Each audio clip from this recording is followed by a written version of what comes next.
Lord. Thank you, Sister Charlene, for leading us sa prayer. Isa pong pinagpalang umaga sa bawat isa.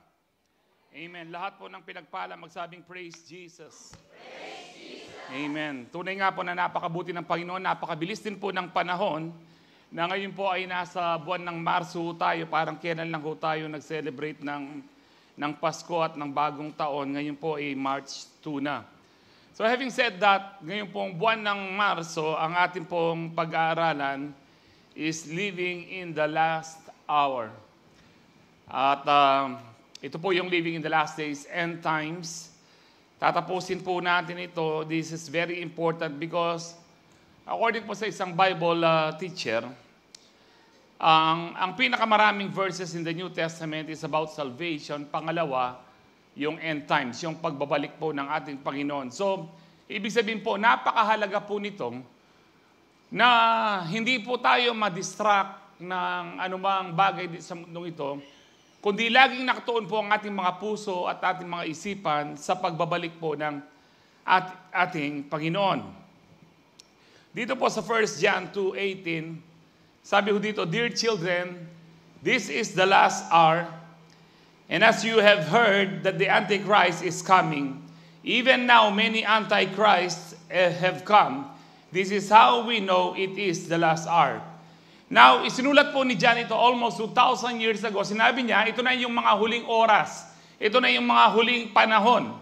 At marami ng mga laban kay Kristo. Kung noon po maraming mga Antichrist, mas marami po ngayon. Bagamat napakarami pong religion, think about this. No, sa dami po ng religion at sa dami po ng mga Diyos na kinikilala, katulad po ni Allah, ni Buddha, Confucius, no, sa India, mga millions po ang kanilang mga gods, ang kanilang mga Diyos. Ang tanong ko po, bakit si Kristo po ang the most hated one? Bakit siya po ang laging kinamumunghian? Bakit si Jesus? Simply because alam ng dyablo kung sino ang tunay na Diyos. Kaya nasa tunay po tayong Diyos at tunay tayong pananampalataya.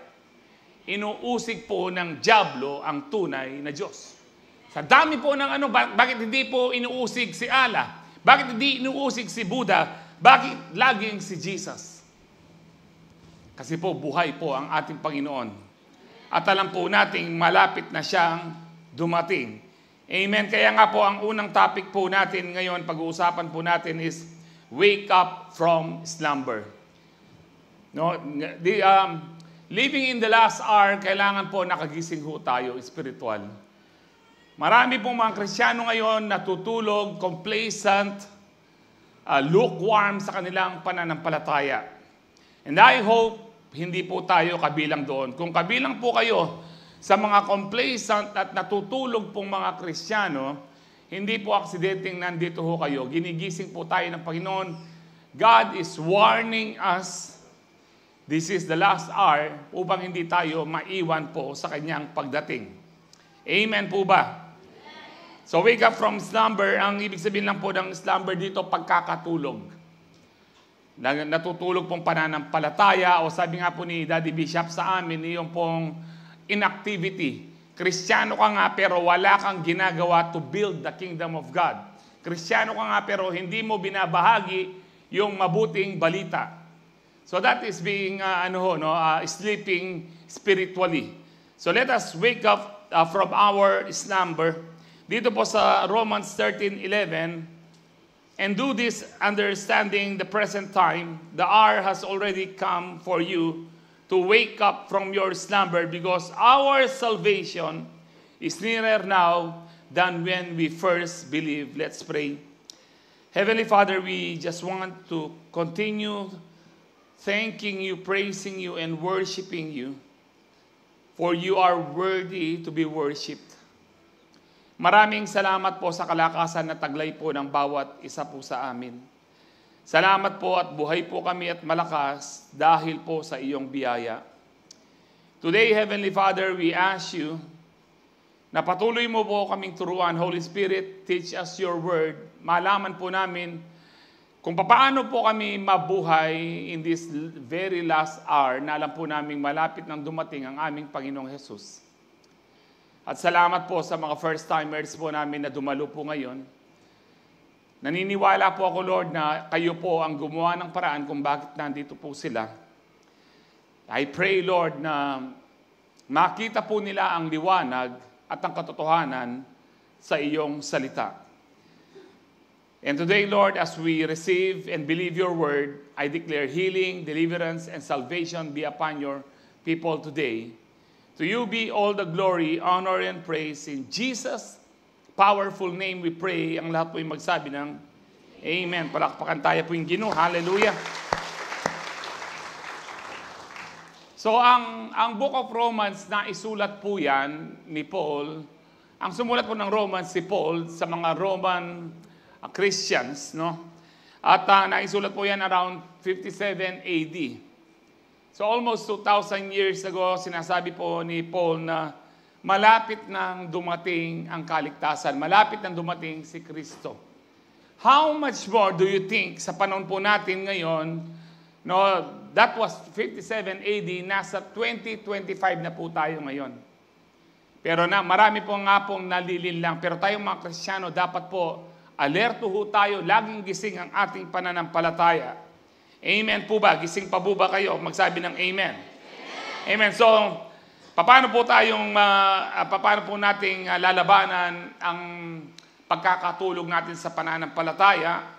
Number one, let us wake up from our slumber and stop enjoying living in sin.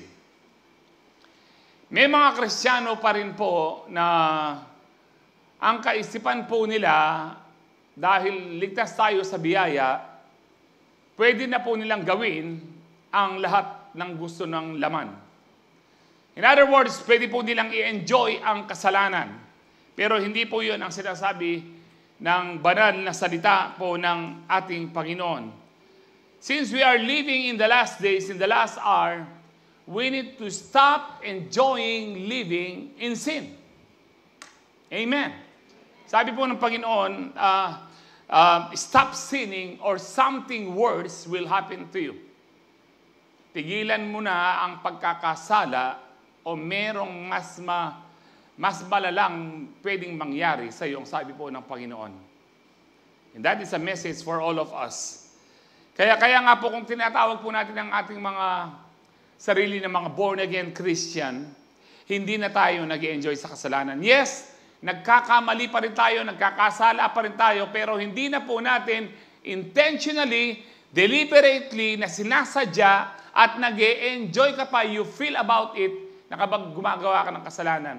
In fact, kapag nagkasala po ang tunay na Kristiyano, agad po siyang nagko-convict at agad po siyang humihingi ng tawad sa Panginoon. Yun po ang tunay na Kristiyano. Amen.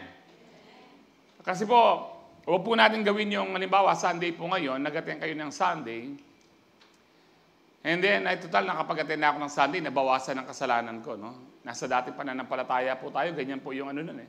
Pwede na akong gumawa ng kasalanan? Hindi po. Kapag anak ka ng Diyos, hindi lang sa loob ng simbahan. Nasa bahay ka man, sa trabaho, sa palengke, sa paaralan, saan ka man, dapat ang asal po natin, anak ng Diyos. Kung talagang tayo ay na-born again na. Amen po ba? Sabi po sa 1 Corinthians 15:34, think carefully about what is right. Isipin natin mabuti kung ano ba ang tama. Ang tama po, hindi po yan nasa pag-aaral, hindi po yan sa edukasyon. Ang righteousness po nalalaman lang sa Biblia. Because there is no one righteous except God. So, katulad po ng napag-aralan po natin last month, walang pwedeng mag-define ng pag-ibig kundi ang Diyos dahil ang Diyos ay pag-ibig. Hindi ang mga kongreso, ang LGBTQ o kung sino mang Poncio Pilato, wala pong pwedeng mag-define kung ano ang tama, kung ano ang pag-ibig, kung ano ang matuwid, kundi ang Diyos lang kasi ang Diyos lang ang banal. Diyos lang po ang tama. Amen po ba? So think, sabi po ni Paul dito, carefully, ano ba ang tama? And stop sinning for to your shame. Remember, ang kausap po ni Paul dito, ang sumulat siya sa mga Kristiyano sa Korinto. Mga Kristiyano po ito, sabi niya, for to your shame, I say that some of you don't know God at all. May mga Kristiyano po na nagpapatuloy sa kasalanan, nakakahiya kayo, ang sabi ni Paul, parang hindi nyo kilala ang Diyos. Kasi po kung kilala mo ang Diyos, you will stop enjoying living in sin. Amen. Tahimik lang po rin 10 o'clock service. Malambad na ako pong iyakakit. Hindi pa pumikit since New Year. No, dahil po sa sa naging condition ko. And thank you po sa mga prayers nyo. I just turned 18 years na nagdadialysis last January 27. And I thank the Lord sa strength po niya. Yung pa ako po masakit lang ngayon dahil kitang pulikat. But anyway, God is my strength. Amen. Kung gusto niyo po matapos ako hanggang alauna, pwede rin po. Ako pamingan kanini. Sino na po nag-almusal sa inyo? Ako hindi pa po nag-almusal. Pero ganado po akong mag-preach po about the Word of God. To warn you and to remind you again na malapit nang dumating ang ating Panginoon. So let us stop sinning. At bilang mga Kristiyano, kailangan alam po natin, nung hindi pa po tayo Kristiyano, hindi po natin mapigilan magkasala because we are under the power of sin. Pero nung tinanggap mo ang Panginoon bilang iyong Panginoon at tagapagligtas, na break na po yung power of sin, o hindi ka na po under the power of sin, you are under the grace of God, and this grace of God, it empowers you to live a holy life. And that is why nasa sa atin na po kung bibigay pa tayo sa kasalanan. Isa po sa elements po ng fruit of the Spirit, yung pinakahuli is self-control. Ang bawat isa po sa atin, merong self-control. Sabi po dito sa Romans 6:12-13, do not let sin control the way you live. Sino po ang magkocontrol? Tayo. Most of us, kapag hindi mo alam ang Bible, mali po ang prayer mo. Ang sinasabi po natin kay Lord, Lord, kontrolin mo po ako. Huwag mong babayaan na magkasala ako. Ibinigay na ng Diyos ang self-control sa atin. Nasa sa atin na. Kung bakit tayo nagkakasala, kasi gusto po natin. Kaya sabi ni Paul, do not let sin control the way you live. Huwag mong hayaan i-control ka ng kasalanan. Because nung tinanggap mo ang Panginoon, bilang Panginoon at tagapagligtas na born again ka, wala nang kapangyarihan ng kasalanan sa iyo. Nasa sa atin na po ang control. Kaya sabi po dyan, do not give in to sinful desires. Do not let any part of your body become an instrument of evil to serve sin. Huwag daw po nating hayaan ang lahat ng parte ng ating katawan, ang mata, ang ilong, ang bibig, ang tainga, ang mga kamay po natin, every part of our body na magpagamit po sa masama.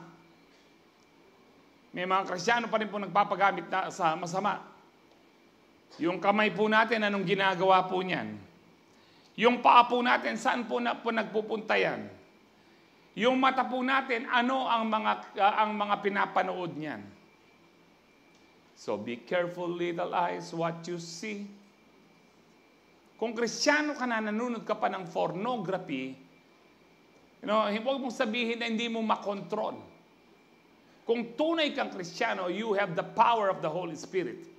The power of grace. Amen. Kasi, let me define grace po sa inyo. No? Ang grace po, ang pwede lang mag-define yan, walang iba kundi ang Bible. Hindi po kung sino-sino mga pastor na kung minsan mali na po ang sinasabi po nila. Total, nasa grace na tayo, pwede na tayong magkasala. Hindi po. Sa Titus 2:11-12, ibinigay po ng Diyos ang grace. Ang sabi po dyan, na for the grace of God has appeared that offers salvation to all people. It teaches us to say no to ungodliness and worldly passions and to live self-controlled. Sabi niyo po, self-controlled. Upright and godly lives, kailan? Sa langit? Now. Now in this present age. So the grace of God is not a license for immorality. The grace of God, it is a power to live a holy life. The grace of God, it is our power to obey God. Huwag kayong maniwala sa ibang mga pastor, sa ibang preacher na sinasabi nilang malaya na tayo, pwede na tayo magkasala. Naalala niyo sa Hebrews 10, sa chapter 10 po ng Hebrews, na kung yung under the law, kapag pinarusahan, matindi. Sabi po, how much more do you think yung sinasadya nating magkasala under the grace of God na parang binabastos po natin ang Panginoon at binabaliwala po natin ang kanyang banal na dugo at iniinsulto ang Holy Spirit na nagbago po sa atin. Tahimik po ang 10 o'clock service. So do not let any part of your body, lalo na po yung bibig po natin na nagsasalita ng hindi maganda, naninira ng kapwa, nagsisinungaling pa. We are living in the last hour. Baka maiwan po tayo. Amen. Ano yung preaching ngayon? Ano yan? Kaya paikitin pastor yan. Sino pa magkayo? Then sabi po dyan, instead, give yourselves completely. Sabi niyo po, completely. 100%. Ibigay natin ang ating sarili completely to God. For you were dead. Ano po ibig sabihin you were dead? Dati po, hiwalay tayo. Lahat ng hindi pa nakakakilala kay Kristo, patay ang Espiritu. Hiwalay sa Diyos. For you were dead, but now you have new life. So use your whole body as an instrument to do what is right for the glory of God. To do what is right for the glory of God. 2 Corinthians 7:1. Because we have these promises, marami tayong mga pangako na galing po sa Diyos na pwede natin panghawakan. Sabi po dyan, dear friends, let us cleanse ourselves from everything that can defile our body or spirit. Let us cleanse ourselves. Sino po maglilinis? Ang Diyos? Ano po sabi dyan? Tayo, let us cleanse ourselves. Now, ganito po yan. Nung hindi pa ho tayo born again, hindi pa natin kakilala ang Panginoon, hindi pa natin siya tinatanggap bilang Panginoon at tagapagligtas, nung tinanggap po natin ang Panginoon, siya po ang naglinis sa atin. Lininis tayo sa pamamagitan ng kanyang banal at makapangyarihang dugo. Tinanggal ang lahat ng kasalanan. Katulad po ng napag-aralan natin last month, I will forgive their sins and will remember their sins no more. Hindi ka na tinitignan ng Diyos yung dati mong pagkatao. Hindi na inaalala ng Diyos yung dati mong kasalanan. Ikaw ngayon ay matuwid dahil kay Kristo. Ikaw ngayon ay banal dahil kay Kristo, hindi dahil sa gawa mo. Pero araw-araw sa ating pamumuhay, nadudumihan po tayo. Sa ating napapanood, nakakasalamuha sa trabaho, sa labas. Kaya ang sabi po dyan, let us cleanse ourselves. Linisin po natin ang ating sarili. Una, sa dugo po ng ating Panginoon. Let us plead the blood of Jesus over our lives. Pangalawa, sa Word of God. Ang sabi po ng John 17:17, sanctify them with your what? Sanctify them by the truth. Your word is truth. The word sanctifying means to cleanse, to purify, to consecrate. Linisin mo sila ng iyong katotohanan, ang iyong salita, ang iyong katotohanan. Kaya nga po, it is very important at the end of the day, every day, magbasa po tayo ng Bible para malinis muli ang ating kaisipan, ang ating konsensya, ang ating buong sarili. Amen po ba? Kaya balikan po natin itong 2 Corinthians, sabi niya, let us cleanse ourselves. Tayo po ang maglinis. We need to pray, we need to read the Word of God, mag-devotion, mag-worship. That is how we cleanse ourselves. Because it can defile our body or yung ating spirit.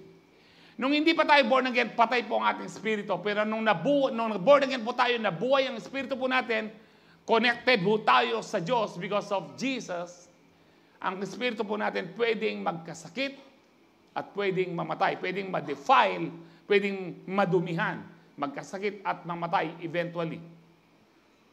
Sa hindi po totoo po yung once saved, always saved. Mas explain po mamaya yan. Once saved, always saved if you continue believing in Christ. Amen. Kaya nga po dito, turo po natin, once saved, stay saved. Manatili kay Kristo.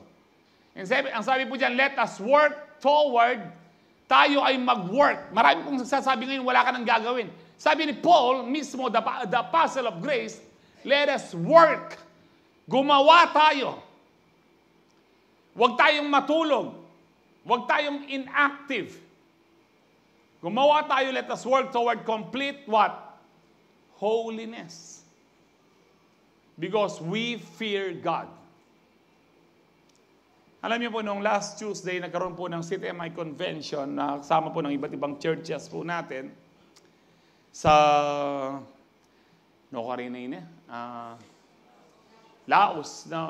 Laos Convention Center po nila. Isa po sa hindi ko makalimutan na pinrich po ni Pastor Hill, isa po sa mga pastor po natin sa CTMI, ay yung Matthew 5:48. Sinabi po doon ng Panginoon, be perfect, for your heavenly Father is perfect.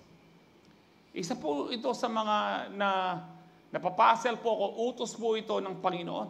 Siya mismo nagsabi. Pero marami po sa atin, ang paniniwala po natin, we cannot be perfect. Ang perfect po dito, hindi ibig sabihin hindi ka na nagkakasala.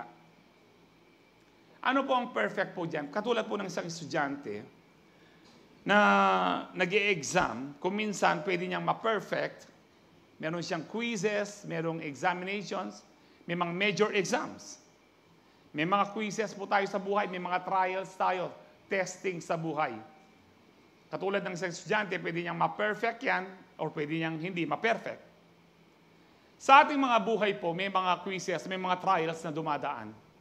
Katulad po ngayon, sino po yung nag-struggle na mag-a-attend kaya ako o hindi? Sino po yung magiging honest sa sasabihin yung kanina? Ayan, meron po mga nag-struggle na ayaw nyo pong mag-attend. Di tanghaliwa, ka-honest yun. Eh? Pero napagtagumpayan nyo po. In that way, naging perfect po ang score nyo sa Panginoon. Amen? Pero kung di kayo nag-attend, bagsak 74. 65. Bagsak po. Sa pag-attend ng CU, mag-attend kaya ako ng CU o hindi? No? Alam niyo po yung hindi nag-attend ng CU, limbawa 6 o'clock ng gabi ang CU po ninyo. Maya-maya, alas 9 na, tapos na. Nanong gawa mo kayong bali. Alam ko kakawenta-kwenta. Pero kung nag-attend ka ng CU, napalakas ang iyong spirito. Amen? So kung tinatamad ka mag-CU at napagtagumpayan mo, perfect ka sa sitwasyon na yon. Amen. Ano pa po? Sa mag-asawa. Meron ba kayong asawang makatak? At kayong asawang makatak?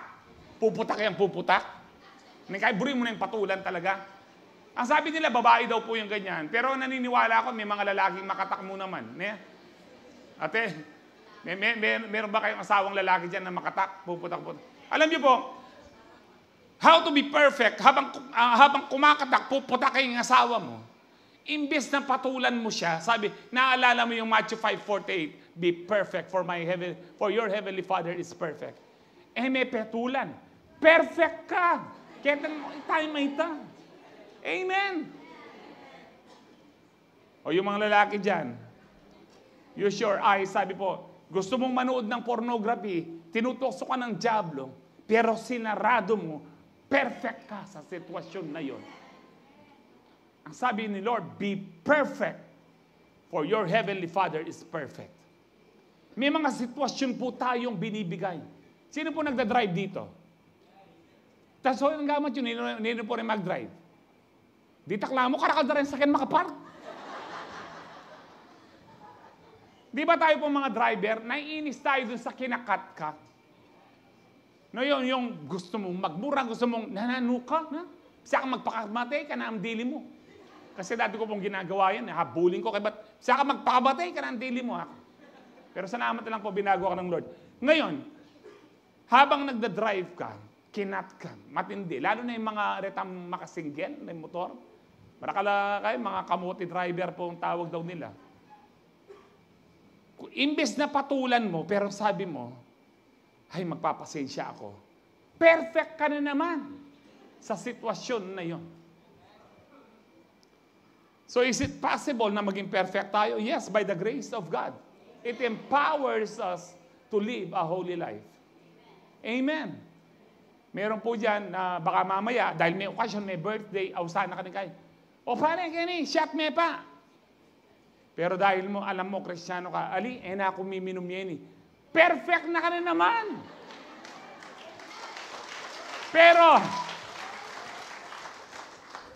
Pero nung sabihan mo, o sige, may itong mumbote na yan mo, aro! Bagsak! Alam mo yung laging bagsak? Repeater sila, di ba? Kaya nga paulit-ulit yung problema mo. Dahil hindi mo piniperfect yung sitwasyon na dapat mo. Ang maganda po sa mga quizzes at examination po natin, alam na natin yung answer. Binigay na ng Panginoon ating leakage. Kaya pwede nating ma-perfect. Alam natin yung answer. Alam natin yung sagot. No kamunta. Ay, manalbe ko mo karetang susugal. Kabang manalbe ka, makanya. Pangabagya, makibakas ka. Ay, o maili kayo. Balo yung bakas. Susugal ko pa mo rin. Ganyan, ali dati siguro na. So can we be perfect?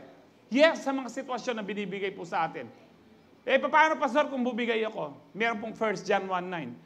If we confess our sins, He is faithful and just. Papatawarin po tayo ng Panginoon kung aaminin natin na makasalanan tayo. And then, ito pa maganda. To forgive our sins and purify us, cleanse us from all unrighteousness, impurities. Lilinisin po tayo ng ating Panginoon. Amen. So sabihin mo sa katabi mo, be perfect. Kasi huwag niyong paniwalaan itang kasabihan niyong ibang tao, ay, practice makes perfect. But nobody is perfect, so why practice? Ay, tabado kaya ka na pamanyabyan mo. Always remember this, Matthew 5:48. Ako po, nung narinig ko po ito, sa tagal ko ng Kristiyano, mas na-appreciate ko po yung sinabi ni Pastor Hill na dito. Tama si Pastor Hill, kako. Sa mga sitwasyon na binibigay ng diablo sa atin, na tinutokso tayo, we can be perfect by saying no to evil deeds. Amen. Marami pa hong example, kaya maubos po ang natin. Yung pong gusto mo nang magalit, puta kanyang kauli, agit may ulam. Inir naman yung ulam. No? Ot marimling sabo. You can be perfect by being patient. Because love is patient. Ali po pasyente na yan. Mapagbata, mapagpasensya. Amen. So we can be perfect sa mga sitwasyon na binabato ng diablo. Dahil alam natin ang sagot. It is the power of the grace of God ang magbibigay po sa atin. Amen po ba? So 1 John 3:6-10, ang sabi dito, no one who lives in Him keeps on sinning. Kung tayo nabubuhay kay Kristo, hindi tayo magpapatuloy sa kasalanan. Ang sabi po dyan, no one who continues to sin has either seen Him or known Him. Dear children, do not let anyone lead you astray. Huwag pong hayaan na kayo'y ma-deceive. Yun po ibig sabihin ng lead you astray. The one who does what is right is righteous, just as he is righteous. Ang sinasabi po ni John dito, the Apostle John, kasi marami ngayon, kahit na masama ang gawin mo, because of Jesus, righteous ka. That is half-truth. We are righteous because of Jesus. Pero binigay po ng Ama yung grace niya, yung Holy Spirit niya, para tayo makapamuhay ng godly lives at ng holy lives. Ibig sabihin, inaasahan ng bawat isa po sa atin magbunga ng mabuti. Amen. Kasi sa John 15, pinuputol ng aking Ama ang bawat sangang hindi nagbubunga. Inaasahan po tayong magbunga ng mabuti. So yung pinuputol na sanga, saan dinadala? Sabi po doon, sinusunog, dinadala sa impyerno. Kaya wala pong once saved, always saved. Kahit Kristiyano ka na, pwede kang maputol kay Kristo kung hindi ka nagbubunga.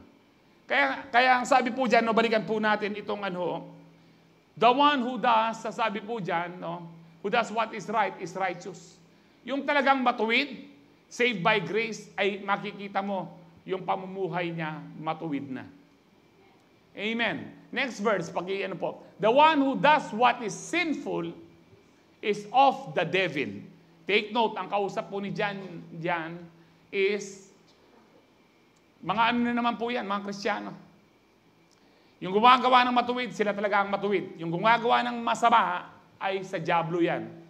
Because the devil has been sinning from the beginning. The reason the Son of God appeared was to destroy the devil's work. Hindi na tayo, we are not under the power of the devil anymore because isinuko na natin ang ating buhay sa ating Panginoon. And then sabi dyan, no one who is born of God, born again, born in the Spirit, yun po ibig sabihin ng born again, yung tinanggap mo si Kristo, isinuko mo ang buhay mo kay Kristo, na born in the Spirit ka, na born of God ka. Then sabi dyan, no one who is born of God will continue to sin. Na nag-i-enjoy sa kasalanan because God's seed remains in them. Ano po yung seed? The Word of God. Sino po ang Word? Si Jesus. Sabi po sa John 1, in the beginning was the Word, and the Word was with God. The Word was God. And verse 14, the Word became flesh. Yung Word na Diyos, nagkatawang tao. Kaya hindi po totoo ang sinasabi ng mga iglesia na Manalo na tao lang si Kristo. Yes, naging tao si Kristo, pero Diyos siya, salita na Diyos na naging tao. The Word became flesh. Amen. Kaya babalikan po natin sinabi po ni John dito because God said the Word, Jesus, remains in them. Bakit tayo magpapatuloy sa kasalanan? They cannot go on sinning because they have been, sabi po dyan, born of God. Verse 10, this is how we know who the children of God are and the children of the devil are. Sinasabi ni John po dito, paano mo malalaman ang tunay na Kristiyano? Yung gumagawa ng mabuti. Paano mo malalaman yung mga anak ng demonyo, ng anak ng diablo? Yung sinasabi nilang Kristiyano sila pero hindi pa rin nagbabago ang kanilang pag-uugali. Anyone who does not do what is right is not God's child. Nor is anyone who does not love their brother or sister. Yung walang yung mayroong bitterness, mayroong unforgiveness. Hindi sila mga anak ng Diyos. Minsan po nasa kami sa Kapas kina Pastor Sen Aguilar, si Brother Boy, may nasabi po sa amin, may mga Kristiyano sa church kanya, Kristiyano pero hindi born again. Pag uwi po namin, binulay-bulay ko po. Yung totoo po yun. Marami sa church, Kristiyano pero hindi born again. Nagsisimba lang. And then, naalala ko po sa church history, during the 1st century, si Emperor Constantine, na pinapatay niya ang mga Kristiyano, pinapapako sa krus, sinusunog, pinupugutan ng ulo, pinapakain sa leon, nakita niya, lalong dumadami pa rin ng mga Kristiyano. At magaganda ang ugali ng Kristiyano. Sabi niya, ang gagawin ko na lang, gagawin kong national religion ng Rome ang Christianity. So lahat naging Kristiyano because of a decree, because of a law na pinatupad ni Emperor Constantine. So nagsama ang tunay na Kristiyano at sa ang mga pagano. Pagan po ang mga Romans. They worship Zeus, Jupiter, Venus. Ang ginawa po nila, dahil sabi nila hindi sila sanay na wala silang nakikita, sa kanilang pananambahan, yung pong si Zeus, ginawa nilang Jesus. Yung nakikita nyo po ngayon sa mga Roman Catholic. Hindi po talaga si Jesus yun. Wala pa pong camera nun para sabihin mong si Jesus yun. Si Zeus po yun, na rebulto po nila. At yung pong Mary, yung Venus po nila, ginawa nilang Mary, and so on and so forth, ibang saints. Ngayon po, ang mga tunay na born-again Christian, hindi dahil sa law, hindi dahil sa decree ni Constantine, nagprotesta. Hindi pwede yan na manambahan tayong may mga rebulto. Kaya nga po, nagkaroon po ng protestante. Nagpatuloy ang pagan Christianity na tinatawag pong Roman Catholic po ngayon. Kaya nga ho, ano sila sabi na, ay hindi, mga remembrance lang yan. Hindi po. Maliwanag sa Bible, ni huwag kang gagawa, lamaran. No? Ni huwag kang gagawa, maliwanag po yun. Kaya nga po, ang mga unang Kristiyano, tinawag po sa atin mga protestante. No? Kasi nga po, hindi lahat ng may mga naniniwala kay Kristo, tinatawag nila sarili ng Kristiyano. Pero yung tunay na Kristiyano, born again. Ibig sabihin po ng born again, wala na yung dati mong pagkatao, nabubuhay ka na para kay Kristo. At mamamatay ka para kay Kristo. Yun ang tunay na born again Christian. So wake up. A Christian who has been born again will no longer live and enjoy sin. Number 2, let us wake up from our slumber and realize time is getting short. Maiksi na po ang ating panahon. Baka maging ang buhay po natin maiksi. Alam niyo po, for 18 years na nagdadialysis ako, lagi po akong alerto kasi alam ko po ang dialysis patient, anytime pwede siyang mamatay. Sa aking pagdadialysis po ngayon sa Mount Carmel, ako na po yung pinakamatagal. Yung susunod data, 13 years. No, ganun po kalayong lagwat po namin. Kung bakit po ako buhay ngayon, dahil po sa biyaya ng Diyos. Hindi po dahil sa kabutihan ko, dahil sa kabutihan ng Ama. Kung bakit po ako buhay ngayon at malakas. At kung bakit po ako buhay ngayon, para panyermunanda kayo. Kaya magramdam kayo. Amen. I-warn kayo, i-remind kayo na maiksi na lang po ang panahon po natin. Kung sinasabi nyo hindi pa darating ang Panginoon, pero ang buhay nyo, palagay nyo, meron bang assurance na mabubuhay ka pa bukas, mamaya, next week? Wala po. Kaya dapat lagi tayong nakahanda. Amen po ba? Balikan po natin ang Romans 13:11, this time hanggang 14 po siya. Ang sabi po dyan, and do this, understanding the present time, the hour has already come for you to wake up from your slumber. So ginigising po ni Paul ang mga Roman Christian kasi kahit mga Kristiyano sila, namumuhay sila sa kasalanan. Gumising na kayo. No, sa iyong pagkakatulog sa iyong spiritual na buhay because our salvation is nearer now than when we first believed. The night is nearly over. Ang tawag po sa buhay po dito, night, na ni Paul tinawag niyang night, and the day is, sabi po dyan, malapit nang dumating, no? Ang day. Kaya nga po, sabi po dyan, so let us put aside deeds of darkness. Tanggalin ninyo. Yung kayo pa yung Kristiyano kayo pero nagkakasala, ihintuin nyo na yan and put the armor of light. Yung liwanag na nanggagaling kay Kristo. Let us behave decently. Dapat ang behavior po natin maka-Diyos. As in the daytime, not in carousing and drunkenness, not in sexual immorality and debauchery, not in dissension and jealousy. Rather, sabi sa verse 14, clothe yourselves with the Lord Jesus Christ. Isuot nyo ang Panginoon. Sabi po dyan, and do not think, sabi dyan, do not think, sabi ni Paul, about how to gratify the desires of the flesh. Kasi pag iniisip mo, ay total nagsimba na ako, pwede na siguro akong gumawa ng kasalanan, uminom, manood ng pornography or whatever. Because there is power kapag meron kang meditation. Ano po sabi po ng Panginoon kay Joshua? Joshua 1:8, meditate on my word day and night. Nagtagumpay si Joshua because mineditate ni Joshua ang salita ng Diyos. Ano man ang minemeditate mo, ano man ang pinapapasok mo sa kaisipan mo, ikaw ay nagiging ganun. Ang mga rapists, bakit ngayon po masama ang panahon? Nagre-rape po, ang tatay rinape ang sariling anak, ang lolo rinape ang sariling apo. Ang anak, sinapchap ang mga magulang dahil lang sa pera. Napakasama po ng panahon kasi po ang mindset po natin. Kaya nga po, wag kayong basta manunood na kung ano-ano sa Netflix kasi po minumolde kayo, minimentor kayo na maging ganun. Amen. Kaya sabi ni Paul, do not think. Huwag niyong isipin, sabi po dyan, how to gratify the desires of the flesh. ay masarap sigurong gawin to. Huwag niyong isipin. Ang isipin po natin, ano ba ang nais ng Holy Spirit sa akin? Kaya dito po sa Ephesians 5:15-20, ang sabi po dito, be careful how you live.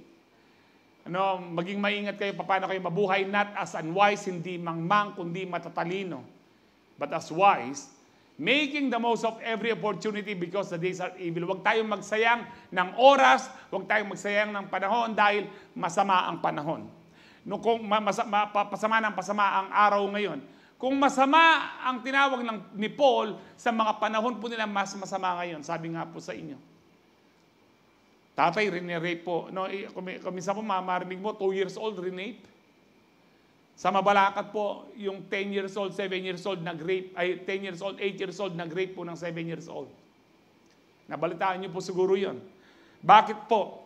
Kasi po ngayon, madaling manood ng pornography. During our time, para makakita ka po ng bold, ng pornography, munta ka pa daw sa Ligang Magazine.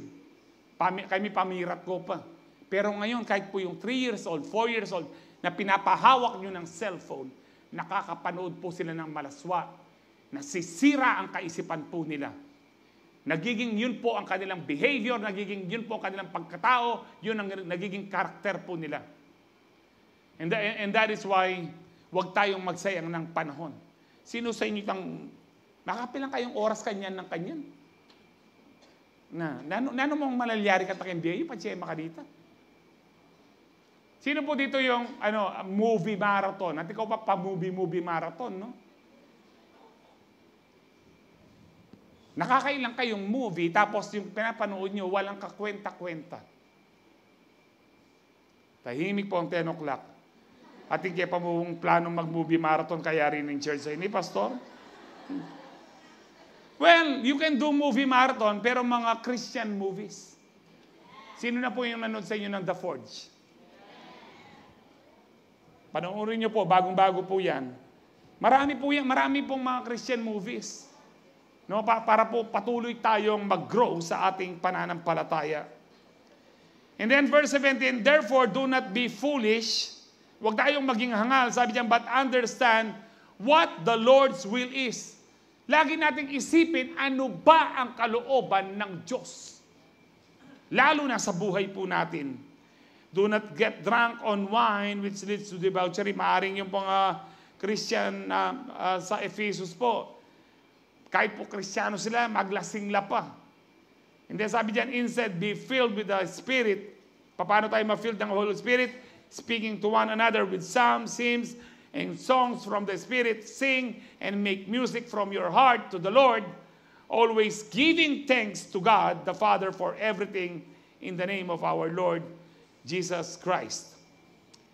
Punta po tayo ng Revelations 22. Revelations 22:12-14. Sabi diyan, look, I am coming soon. This was almost 2,000 years ago nung pinasulat po ng Panginoon kay John ang aklat ng Apocalypse or ng Revelation. Ang sabi ng Panginoon, look, I am coming soon. Dito po, alam na ng Panginoon na malapit na siyang dumating. During nasa Bible school po ako, kasi po, di ba sinabi ng Panginoon sa Gospel?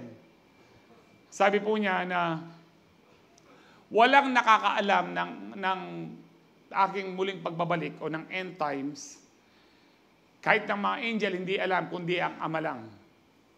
Bakit nasabi po ni Kristo? Tinanong ko po ang teacher ko. Sabi ko, Sir, kako, kung Diyos si Kristo, bakit hindi niya alam kung kailan siya darating? Hindi talagang ganyan kanya. Alam niyo po, pag uwi ko, hindi ako mapakali. Tinatanong ko sa Lord, Lord, kung Diyos ka, kako, bakit hindi mo alam na yung pagdating mo? Yun lang hindi mo alam, kako. Kung kailan ka darating, kako. Pero alam niyo po, kasi po, ang sagot po ng Panginoon sa akin, pinag-aralan ko po ang Bible po noon, binasa ko po siya. Napunta lang po hanggang Book of Acts lang po. No, sa Gospel hanggang Book of Acts lang, nasagot na ang aking tanong. Kasi po, nung pinanganak si Kristo, taong-tao po siya. Hinubad niya yung pagiging omniscient niya at yung pagiging omnipotent po niya. Yung all-knowing niya, tsaka po yung all-powerful po niya, tinanggal po niya yon. Palagay nyo, nung pinanganak ni Maria si Jesus, paglabas ni Jesus, nakatayo na siya. Oh, Maria, salamat, pinanganak mo na ako. Hindi po nasa-isaya yan. Walang alam ang ipapanganak na Messiah. Hanggang doon sa tamang edad that He will choose the right from wrong. Siya mismo dapat i-choose niya ang right from wrong. Taong-tao po siya. Nung pinako siya sa krus, wala pong daya po yun. Taong-tao si Kristo po doon. Hindi po yun, hindi man siya nasaktan kasi Diyos siya. Opo, Diyos po yung nature niya, pero yung all-powerful na nature po niya, tinanggal niya. Kaya nasaktan po siya. Walang daya po yun. Pero may dugo, hindi po daya. No? May dugo po. Kaya nga po, nung napunta po ako saan po yung sagot? Sa Matthew 28 verse 18. Nung nag-resurrect na ang Panginoon. Glorified body. Anong sinabi ng Panginoon dyan? Jesus came to them and said, all authority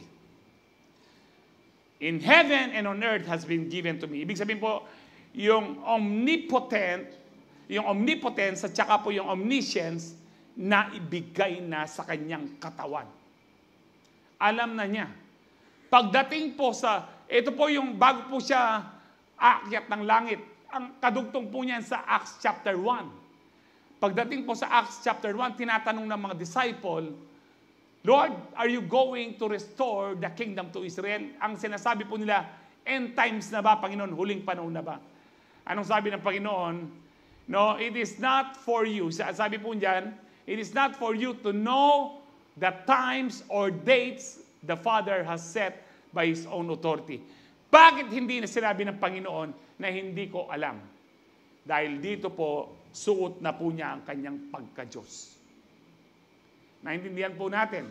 Kaya pagdating sa Book of Revelation, sabi niya, look, I am coming soon. Alam ko kung kailan ako darating. Dahil siya ay Diyos. Basahin po natin. Look, I am coming soon. My reward is with me. May mga reward po tayo. According to what we have done. And I will give to each person according to what they have done. I am the Alpha and the Omega. Ang ibig sabihin po, the first and the last, the beginning and the end. Dito pa lang po mapapatunayan mong si Kristo ay Diyos na nagkatawang tao. Itampaling niya po yung kareng iglesia ni Manaling verse yan. He is the Alpha and Omega. Sinabi po yan ni Yahweh sa book of Isaiah. He is the beginning and the end. Ngayon, sinabi ni Jesus. Because Yahweh and Jesus are one. Amen. There is only one God existing in three persons, Father, Son, and Holy Spirit. Napakahirap pong unawain nito. Dahil yung creation ng Lord, mahirap unawain. Mas mahirap abutin po ang Creator. And that is why we need faith. Amen. Kahit hindi mo naintindihan, nananampalataya ka pa rin. Kaya sabi po dyan, I am the Alpha and Omega. So, blessed are those who wash their robes. Sino po ang maghuhugas ng robe natin? Nung tinanggap natin ng Panginoon, hinugasan tayo. Pero ngayon, ibig sabihin niyan, meron tayong responsibility to wash ourselves. Kaya mapalad ang lininis nila ang kanilang robe of righteousness. That they may have the right to the tree of life and they, sabi diyan, and may go through the gates into the city. Hallelujah. Malapit na po dumating ang Panginoon. Sabi rin po niya sa last chapter po ng last book ng Bible, Revelations 22 verse 7, Look, I am coming soon. Blessed are those who obey. Sabihin niyo po, obey. No, ang Lord po, ang lagi niyang dinidiman or require po sa atin from Genesis to Revelation, obedience. Ang kaibahan lang po ng obedience during the Old Testament or under the law, they obeyed God according to their own effort. Based on their own effort. Pero under the grace of God, we obey God because the grace of God, His Holy Spirit empowers us to obey Him. Naalala niyo po sa, I think, Ezekiel 36:26, I will put my spirit in them and I will empower them to obey my law and my decrees. Kung bakit tayo nakakasunod ngayon, hindi dahil sa kabutihan po natin. Kung bakit tayo nakakasunod sa Diyos, it is because of the Holy Spirit living inside of us. Amen. So wala po tayong pwedeng ipagmalaki. So blessed are those who obey the words of prophecy written in this book. Look, Jesus is coming very soon. Don't waste your borrowed time from God. Magmula po ngayon, huwag tayong magsayang ng oras sa ating Panginoon. Bagkos, excuse po.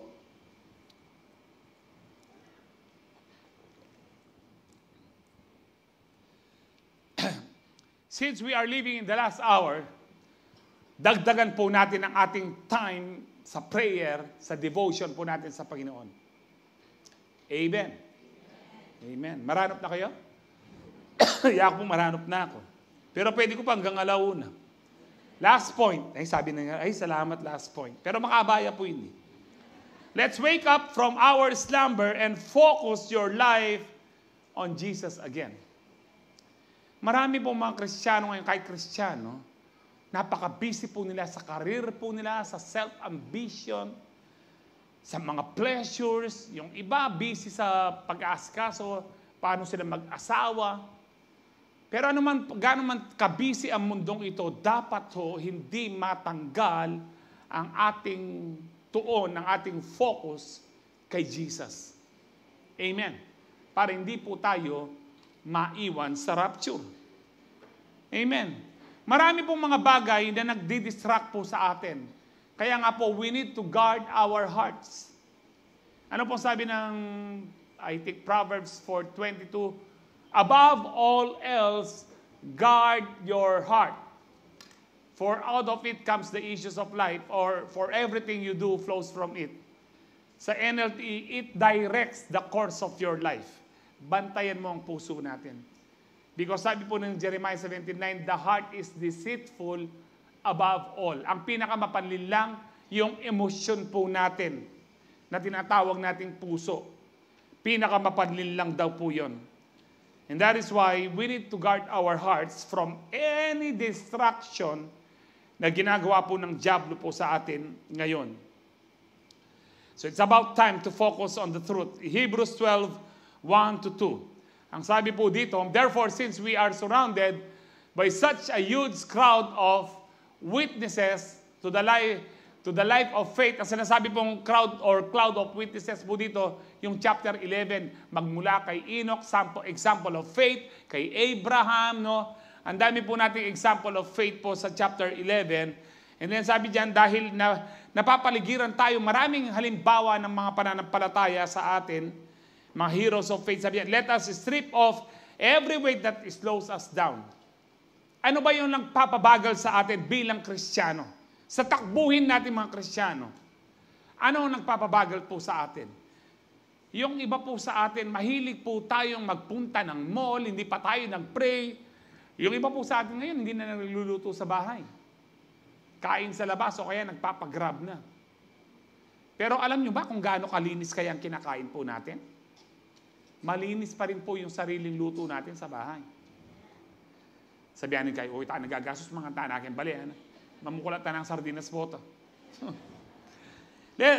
Tanggalin natin yung ano man yung nagpapabagal sa atin, especially the sin, sabi po dyan, that so easily trips us up. Easily entangled po tayo ng kasalanan. Tanggalin natin yan. And let us run with endurance the race God has set for us. Meron po tayong karera ng buhay, takbuhin ng buhay. Hindi po ito pabilisan, kundi dapat matapos mo lang. Because sabi ng Ecclesiastes, finishing is better than starting. Meron tayong tawag dyan, yung pong sa umpisa lang magaling. Anong tawag po dyan? Mga ningas kugon. Kahit maganda ang pagkakaumpisa mo bilang Kristiyano, kung hindi mo tinapos ang pagiging Kristiyano, impyerno ka pa rin. Because finishing is better than starting. Kaya nga po dyan, sabi po ng Hebrews, na Let us run with endurance the race God has set for us. Paano natin gagawin to? We do this, ang sabi po sa verse 2, by keeping our eyes on Jesus. How do we keep our eyes on Jesus? Lalabas ka sa labas, titingala ka sa langit? Hindi po. We keep our eyes on Jesus through His Word. Because the Word is Jesus. Lagi kang nakatingin sa Word, lagi kang nagbabasa, ibig sabihin niyan, nakafocus ka kay Jesus. Amen. So we keep our eyes on the Word of God, the champion, si Jesus po, the champion who initiates and perfects our faith. Amen. Siya po yung perfecter po ng ating faith. Hindi ko na po tatapusin yan dahil oras na po. Romans 8:5-8, those who live according to the flesh, sabi po dyan, have their minds set on what the flesh desires. Yung ikaw ay, ang kausap po ni Paul dito, Kristiyano. Kung Kristiyano ka pero yung mga kaisipan mo, mga makalaman pa, makamamundo pa. Ang sabi po dyan, nabubuhay ka pa rin sa makamundo. But those, ang sabi dyan, who live in accordance with the Spirit have their mind set on what the Spirit desires. Yung tunay na Kristiyano, ang kaisipan mo nakatuon sa gusto ng Holy Spirit. The mind governed by the flesh is death, but the mind governed by the Spirit is life and peace. Kung pinangungunahan ka ng laman, kamatayan yan. Sabi po, impyerno yan. Pero kung yung kaisipan mo pinangungunahan ng banal na Espiritu, yan ay buhay at kapayapaan. The mind governed by the flesh is hostile to God, laban sa Diyos. Yung laging iniisip mo makalaman. Laban sa Diyos, sabi po dyan, it does not submit to God's law, nor can it do so. Those who are in the realm of the flesh cannot please God. Yung lagi mong iniisip ang makalaman, makamundong bagay, hindi mo mapiplease ang Diyos. Sa 1 John chapter 2 verse 15-17 sabi diyan, do not love the world or anything in the world. Huwag niyong ibigin ang mundo o anuman ang nasa mundo. If anyone loves the world, love for the Father is not in them. Matindi po ito. Kung mas mahal niyo yung mga bagay sa mundo, wala yung pag-ibig ng Ama sa inyo. Ang sabi po ni John, for everything in the world, ano po yan? Lust of the flesh, lust of the eyes, and the pride of life.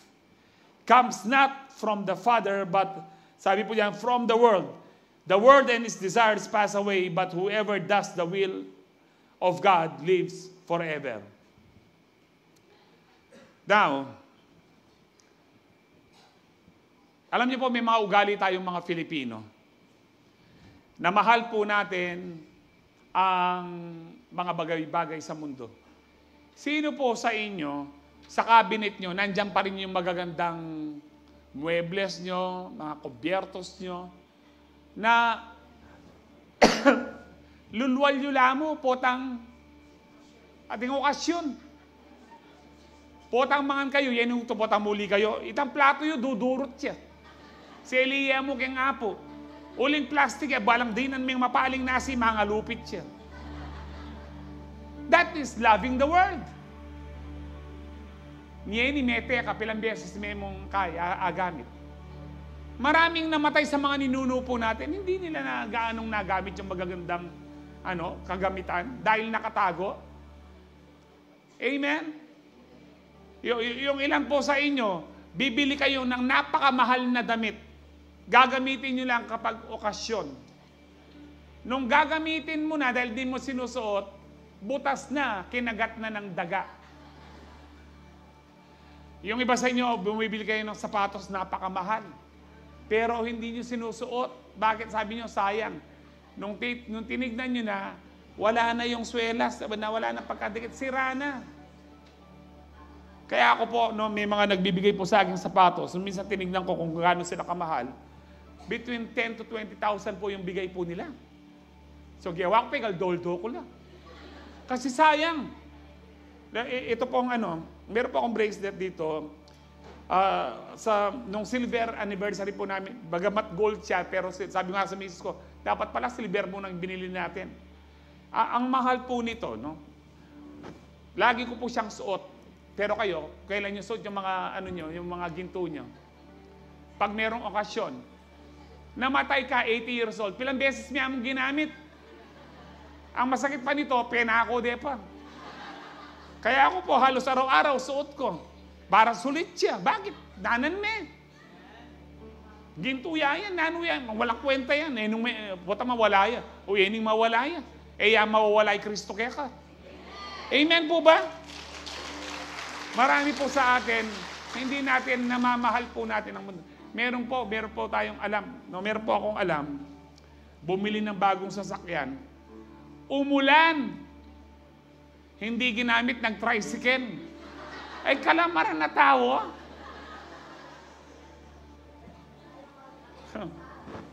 O sinali ka pang sakin. Minsan nga, sino yung naranasan yung nagpa-carwash kayo? Paglabas nyo ng carwash, umulan. Ang masasabi mo lang, ay, praise the Lord. Huwag na yung manghinayang po. Sa pera, sa anuman, huwag tayong manghinayang. Kung kailangan yung gamitin, gamitin nyo. Isipin nyo yung alahas nyo, hindi nyo sunusot. Siguro next week niyan, balik ako ng 10 o'clock. Puta, gigintuking 10 o'clock. Makasulod no ka, natinangan kayo. Sabi na, oy, kang Calvary Temple, natinong hepatitis, Sarah. Pero huwag kayong manghinayang, mga bagay lang yan. If you love the things of this world, the love of the Father is nothing new. Sabi po dyan. Sino po yung masyado yung pinapagalitan yung anak nyo dahil nakabasag siya ng ganito? Alam mo po, I remember, nung tinuturuan ko po mag-drive yung aking panganay na anak, nasabay panganay nating anak. Nabangga po niya dyan sa pader ng Calvary po yung, umiyak po siya. Nabasag po kasi yung headlight, yung fender, tsaka po yung bumper, tsaka po yung rim. Ang daming sira. Ang daming sira. Nasa 140,000 po yung quotation. Umiyak po yung anak ko. Habang umiyak po siya dyan, ayaw yung sumakay. Sabi po sa kanya, anak ako, sasakyan lang yan. Dati naman tayong walang sasakyan. Pabayaan mo. Doon lang po siya na Then ayaw na niya mag-drive. Pero sabi ko, kung ayaw mo mag-drive, napakamahal ng yung driving lesson. 140,000 ka ako. Buti nagpatuloy po. Nakita po niya yung pagmamahal ko sa kanya. Ngayon po, nagda-drive na. Ito po yung bunso ko, nagda-drive na rin po yan. Hindi ko po pinanghihinayang, kasi po, yung MUX nasa 2 million po yan eh. No, bigay po ng Lord. Bigay po ng Lord po yan. Pero bakit ko panghihinayang? Bakit ko sisigawan yung aking anak dahil lang sa gamit? Pag ganyan po ugali natin, you love the things of this world, the love of the Father ay wala sa inyo. O kayong mga anak po, takahuli, magbagbalbal kayo. Sige,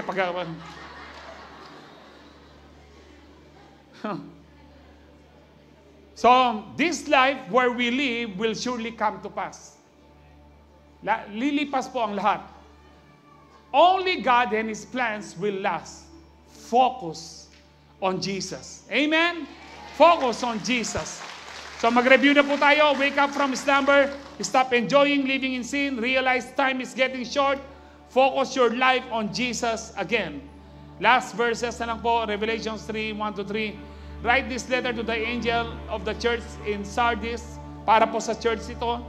Sa Sardis, this message from, this is the message from the one who was the sevenfold Spirit of God and the 7 stars. I know all the things you do and that you have a reputation of being alive. Ang sabi ng Panginoon, alam ko pa, yung mga ginagawa mo parang buhay ka, but you are dead. Wake up, ang sabi ng Panginoon, magising ka sa pagkakatulog mo bilang Kristiyano. Strengthen what little remains. Ano po yung strengthen what is about to die? Yung spirito mo. Wala pong once saved, always saved. Pwedeng mamatay ang spirito mo na born again. Kaya sabi ng Panginoon mismo, wake up, strengthens what little remains, for even what is left is almost dead. Ang espiritu mo, namamatay na. I find your actions do not meet the requirements of my God. Merong inaasahang bunga po sa atin, good work sa atin ng Panginoon. Kaya sabi ng Panginoon dito, parang hindi mo na-meet yung requirement ng aking Diyos. Na paano? Marami sa atin Kristiyano pero hindi gumagawa ng mabuti. Kristiyano pero hindi tumutulong. Kristiyano pero hindi nananalangin. I find your actions do not meet the requirements of my God. Go back to what you heard and believe at first. Hold to it firmly. Repent. Excuse me. Repent. And turn to me again. If you don't wake up, kung di kayo magigising sa pagkakatulog nyo, bilang Kristiyano, I will come to you suddenly and as unexpected as a thief. Delikado po ito. Ang message po ng Panginoon ngayon, wina-warning po tayo. This may be the last warning. Yung iba naman sa atin, remind tayo ng Lord na magpatuloy tayo na nakafocus kay Jesus. Patuloy tayong gising. So let us wake up from our slumber because Jesus is coming very soon. Sino pong naniniwalang malapit nang dumating ang Panginoon? Amen. Palakpakan po natin. Panginoon, tayong lahat ay tumayo. Tatanggap po tayo ng banal na hapunan ngayon. And as we are being served, let us worship Jesus. Let us thank the Lord sa ginawa po niya sa krus ng Kalbaryo. Let us worship Him in spirit and in